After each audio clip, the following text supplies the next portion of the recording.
Mes frères et sœurs, nous allons continuer, c'est la suite. Souvenez-vous des prisonniers comme si vous étiez aussi prisonniers de ceux qui sont maltraités comme étant aussi vous-même dans le corps. Nous devons nous souvenir des prisonniers, de ceux qui sont en prison injustement et de ceux qui sont en prison aussi suite à leurs crimes, à leurs fautes. Que Dieu leur fasse grâce d'arrêter la criminalité, d'arrêter de voler, d'arrêter tout ça.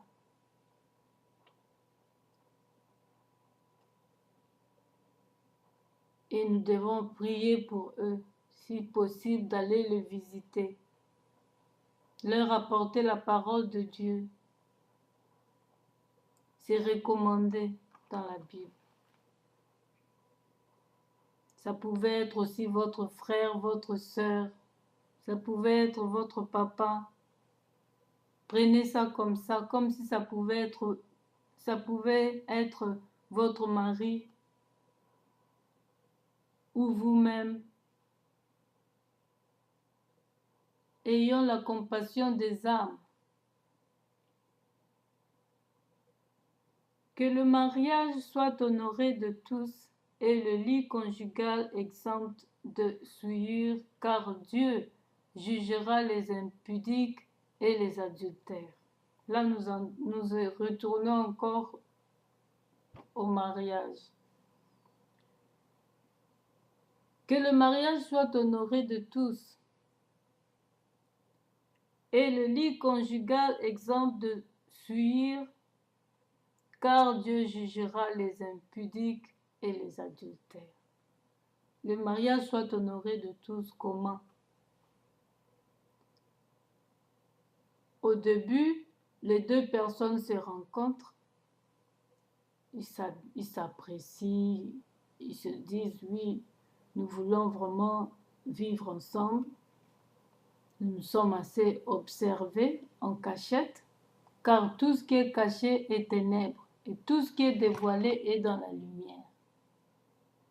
En cachette, c'est pas bien de rester en cachette. C'est pourquoi il faut que ça soit honoré de tous. Qui sont ces tous? La famille, l'église, votre entourage, vos proches.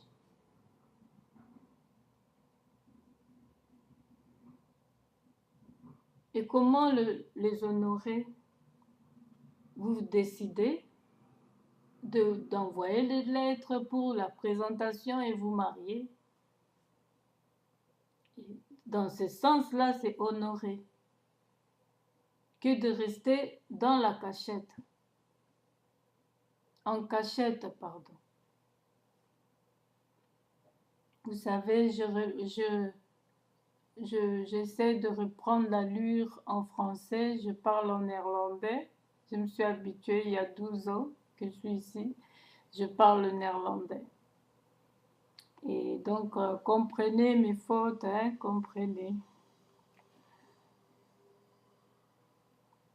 Et donc, il est interdit que le lit conjugal soit souillé. Votre mari, par exemple, est en vacances et vous en profitez pour faire entrer un autre. Ou le mari, en vacances, il en profite pour chercher une autre là-bas. C'est toujours le lit conjugal. Partout où tu es, c'est le lit conjugal. Ne crois pas que c'est seulement dans ta maison que tu as ton lit conjugal. Non. Le lit conjugal, c'est vous deux. Quand vous vous rassemblez, faire l'amour. Vous ne devez pas souiller ça. Ça doit être seulement pour vous deux là.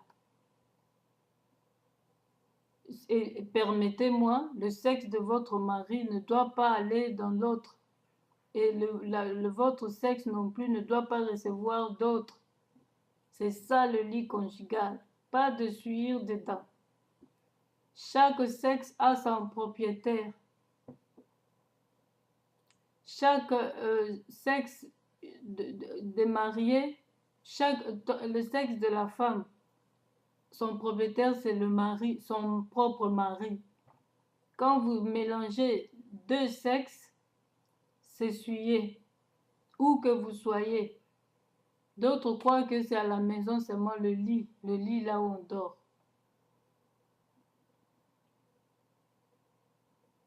Partout où vous vous retrouvez, vous allez essuyer ça.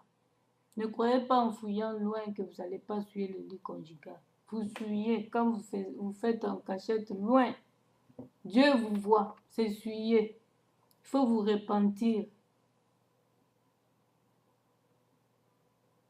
Et chercher à se conserver, à demander le Saint-Esprit de vous aider, de vous donner la maîtrise de soi. Si vous n'arrivez pas sans votre femme,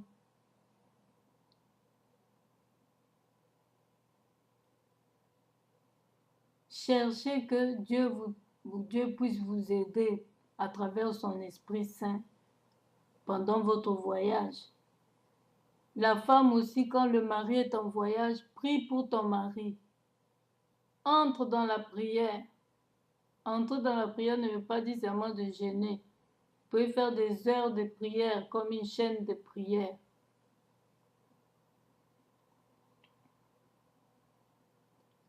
Dieu va agir et vous mener une vie de sanctification à la bonne position toujours.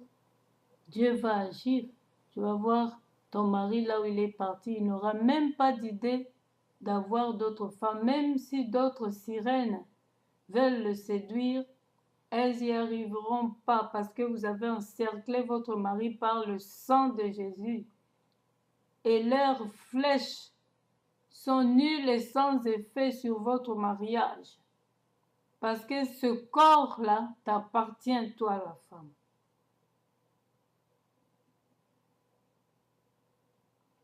C'est pourquoi il faut savoir comment prier. Nous allons continuer.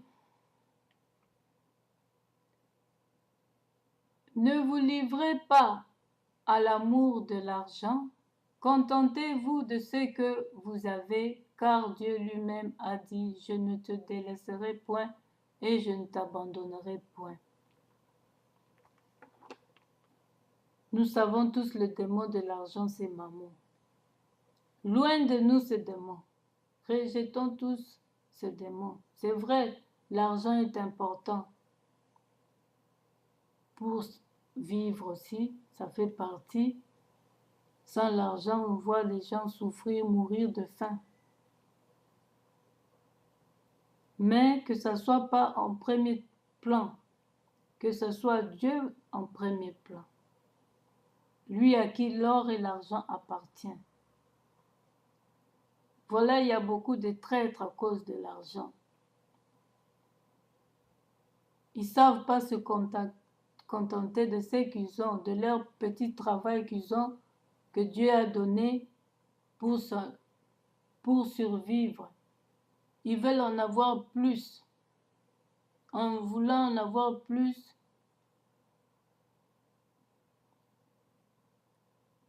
vous débordez et vous attrapez ce démon de Mammon.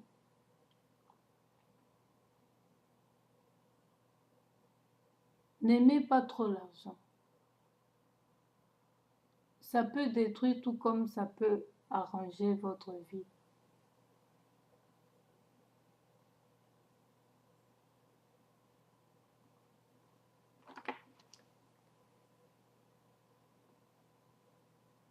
Voilà mes frères et sœurs, ce que j'avais à partager avec vous dans ce contexte. Que Dieu vraiment nous donne un amour fraternel, qu'il qui nous donne une force, l'amour de savoir accueillir nos proches, nos amis ou les gens que nous connaissons ou que nous ne connaissions pas, qui pouvaient aussi recevoir quelque chose de votre part. Savoir assister les malades, toutes sortes de personnes en cas de maladie, de souffrance, et savoir honorer le mariage, de ne pas rester en cachette et ne pas souiller le lit conjugal et de ne pas trop aimer l'argent. Oui, nous devons travailler pour en avoir, mais seul Dieu, demandons à Dieu de nous donner la force de ne pas devenir esclaves de l'argent. Merci mes frères et sœurs, que Dieu vous bénisse.